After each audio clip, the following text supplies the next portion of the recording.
করেছে। বাংলাদেশের মানুষের হৃদয়ে আওয়ামী লীগের কোন স্থান নাই। আর মশাখালী ইউনিয়নে 1, 2 এবং 3 নম্বর ওয়ার্ড, ময়মনসিংহ দক্ষিণ জেলার পাগলা থানার মশাখালী ইউনিয়নের 1, 2 এবং 3 নম্বর ওয়ার্ড বিএনপি এবং অঙ্গ সংগঠন আয়োজিত আজকের ইফতার এবং দোয়া মাহফিল, আজকের ইফতার এবং দোয়া মাহফিলে যারা উপস্থিত হয়েছে সবাইকে আমি আমার অন্তরের অন্তঃস্থল থেকে আন্তরিক ধন্যবাদ এবং কৃতজ্ঞতা জানাচ্ছি।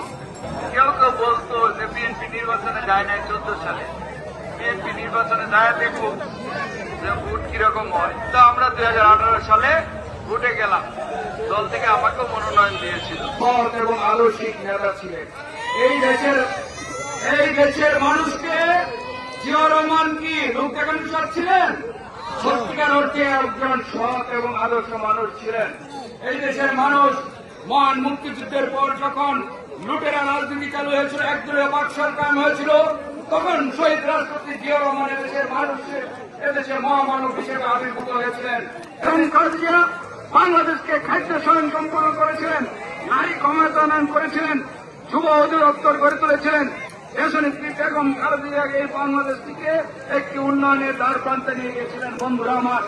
কিন্তু আবার এই আওয়ামী লীগ ফ্যাসিস্ট হাসিনা ক্ষমতায় এসে এই দেশের মানুষকে একটি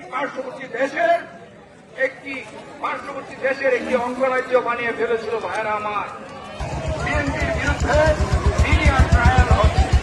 বিএনপির নামে পত্র পত্রিকায় টিভিতে বিভিন্ন মিথ্যা গুজব, বিএনপির যারা জনপ্রিয় নেতা তাদের নামে বিভিন্ন রকম নানা গুজব এবং আশেপাশে বিভিন্ন মিথ্যা অপপ্রচার চালাচ্ছে। ভাইয়েরা আমার, বিএনপির নেতাকর্মীদের উদ্দেশ্যে বলেছেন, দয়া করে আপনারা এমন কোন কাজ করবেন না যাতে করে আমাদের দলটা এদেশের মানুষ অপছন্দ করে, এমন কোন কাজ করবেন না।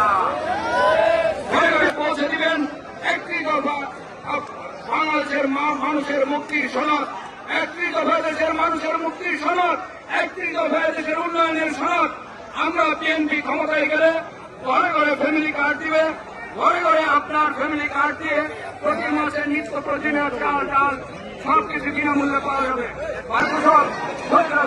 রহমানের আত্মার মাত্রা কামনা করছি, মহান মুক্তিযুদ্ধের শহীদদের আত্মার মাত্রা কামনা করছি এবং সর্বশেষ জুলাই বিপ্লবে সেই রংপুরের আবু শহীদ মুগ্ধ এবং চট্টগ্রামের অসীম সহ যারা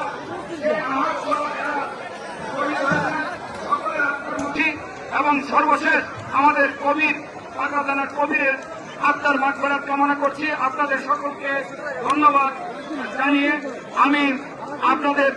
জানিয়ে আপনাদের দেশনেত্রী বেগম খালেদা জিয়ার সুস্থতা কামনা করে, আপনাদের সকলের সুস্বাস্থ্য কামনা করে আমার বক্তব্য শেষ করছি। দেশনেত্রী বেগম খালেদা জিয়া জিন্দাবাদ, জিন্দাবাদ। আমাদের নেতা তারেক রহমান জিন্দাবাদ।